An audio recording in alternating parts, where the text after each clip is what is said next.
Snow fell softly on the small desert town that rarely saw winter dress itself in white, and inside a modest adobe house at the edge of the road, 7-year-old Emily sat cross-legged on the floor with a red crayon clenched in her tiny fingers, carefully writing her letter to Santa. She did not ask for toys, dolls, or candy like the other children at school. Emily had learned early that wishes were precious, and she only had room for one. Her mother, Sarah, watched from the kitchen doorway with tired eyes and a heart that ached quietly, the kind of ache you learn to live with when life has taken more than it has given. Emily's father had died 3 years earlier in a construction accident, leaving behind unanswered prayers, unpaid bills, and a little girl who still listened for footsteps that would never return. Emily folded her letter slowly, whispering the words as if Santa himself were leaning close enough to hear her breath. Dear Santa, I don't need presents. I just want a father. My mom tries really hard, but she's sad a lot. If you can't bring my real daddy back, maybe you can send someone who wants to be one. She sealed the envelope with care, kissed it, and placed it by the window. That night, Sarah tucked Emily into bed and brushed her hair back, promising softly that Santa listened to brave little girls. Sarah didn't believe in miracles anymore, not since the day she stood in a hospital hallway and learned how fragile hope could be, but she believed in her daughter's heart. Outside, miles away, a lonely Apache man named Thomas Redfeather sat alone in a weathered trailer near the edge of the reservation, staring at an old photograph he kept folded in his wallet. It showed a woman and a baby boy, taken years before addiction, loss, and bad choices had hollowed his life into something unrecognizable. Thomas had lost his son to the foster system after his wife passed and his grief turned to alcohol. He had been sober for 2 years now, but sobriety did not bring back what was gone.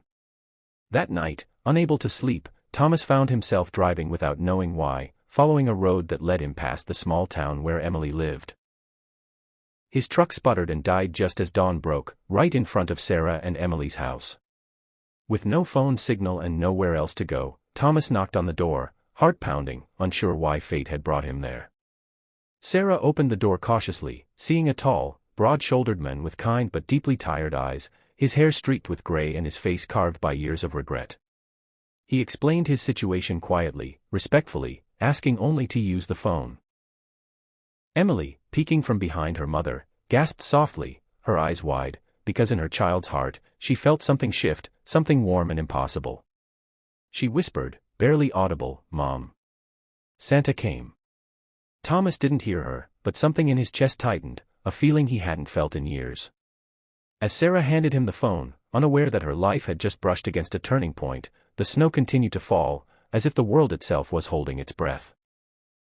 And before this chapter ends, remember this: stories like this remind us that hope can knock when we least expect it, so if you believe in second chances and miracles that come disguised as ordinary moments, subscribe to this channel and walk with us through stories that heal the heart.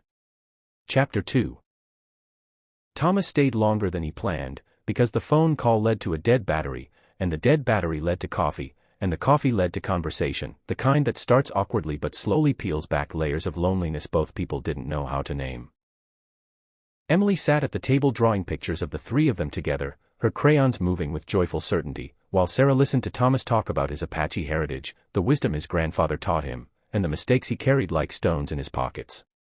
He spoke honestly, without excuses, and Sarah, who had learned to read people the hard way, sensed no danger in him, only a quiet sadness that mirrored her own.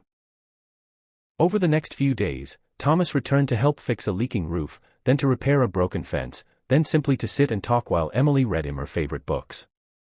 He never crossed boundaries, never claimed a place that wasn't offered, but Emily's laughter began filling the house again, and Sarah noticed how Thomas listened to her daughter with a patience that felt like a forgotten language.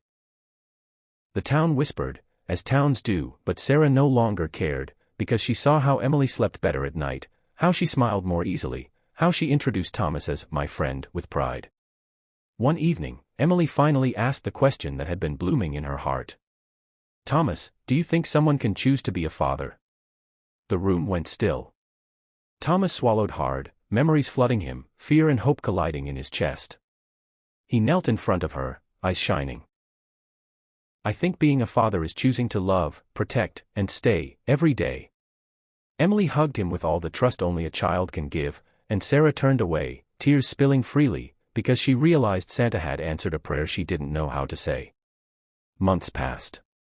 Thomas moved closer, found steady work, stayed sober, and slowly earned his place not by grand gestures but by consistency. He attended school events, fixed scraped knees, taught Emily Apache stories about courage and respect, and honored her biological father's memory without jealousy. One night, on the anniversary of her husband's death, Sarah finally let herself grieve openly, and Thomas sat beside her in silence, offering presents instead of solutions. In that moment, she understood that family is not always born, sometimes it is built, piece by piece, through choice and love. On Christmas Eve, exactly 1 year after Emily wrote her letter, she placed a new one by the window. This time it read, "Dear Santa, thank you. Please help other people who are lonely find each other too." Outside, snow fell again, gentle and sure. Thomas stood in the doorway, watching his daughter, because that's who she was now, laugh with her mother, and for the first time in his life, he felt forgiven by the future. If this story touched your heart, if you believe love can rewrite destiny and strangers can become family, subscribe to this channel, because every story we share is a reminder that hope is real, and it's always closer than you think.